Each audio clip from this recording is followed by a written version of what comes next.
एक बार की बात है कि गांव में एक लड़के की मृत्यु हो जाती है और उस लड़के की मां बहुत ज्यादा रो रही होती है। तब उसी समय गांव में कुछ लोग आते हैं और उस स्त्री को कहते हैं कि तुम अपने लड़के के शव को लेकर गौतम बुद्ध के पास जाओ, वह तुम्हारे लड़के को जीवित कर देंगे। यह सुनकर वह स्त्री बहुत खुश होती है और गौतम बुद्ध के पास जाने के लिए तैयार हो जाती है।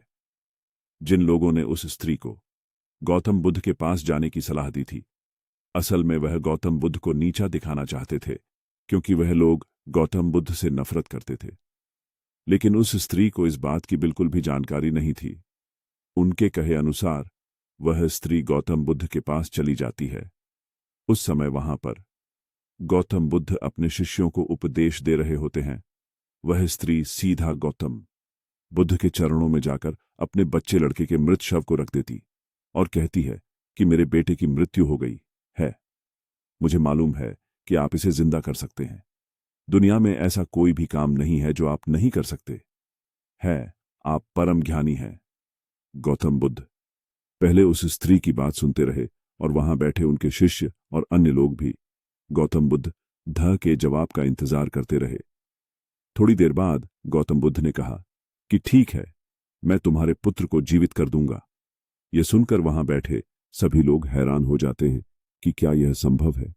फिर गौतम बुद्ध मृतक लड़के की मां को कहते हैं कि अपने पुत्र को अगर तुम जिंदा करना चाहती हो तो तुम्हें मेरा एक काम करना होगा। स्त्री कहती है कि आप बताइए, मैं काम करने के लिए तैयार हूं। गौतम बुद्ध उसको कहते हैं कि तुम एक मुट्ठी भर गेहूं लेकर आओ, लेकिन गेहूं उसी घर से लाना है जिसके घर में कभी भी कोई मृत्यु नहीं हुई है। वह स्त्री गेहूं लेने के लिए गांव में चली जाती है। पहले घर में जाती है, गेहूं मिल जाता है, लेकिन उस घर में काफी समय पहले बुढ़े आदमी की मृत्यु हो चुकी होती है।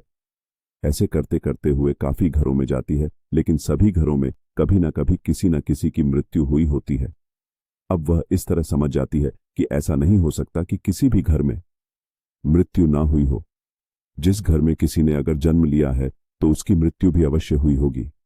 फिर वह स्त्री भी गौतम बुद्ध के पास चली जाती है और वहां जाकर गौतम बुद्ध के चरणों में जाकर बैठ जाती और कहती है कि आपने कुछ भी नहीं कहा, लेकिन मैं सब समझ गई कि जिसका जन्म हुआ है उसकी मृत्यु भी अवश्य होगी। चाहे वह इंसान सुंदर हो, करूप हो, बूढ़ा हो, जवान हो, अगर उसने जन्म लिया है तो उसकी मृत्यु अवश्य होगी। मुझे इस बात का ज्ञान तो था, लेकिन मैं इस बात को मानने के लिए तैयार नहीं थी। अब मुझे यह बात समझ आ गई है। और फिर वह स्त्री वहां से अपने बेटे की लाश को लेकर चली गई।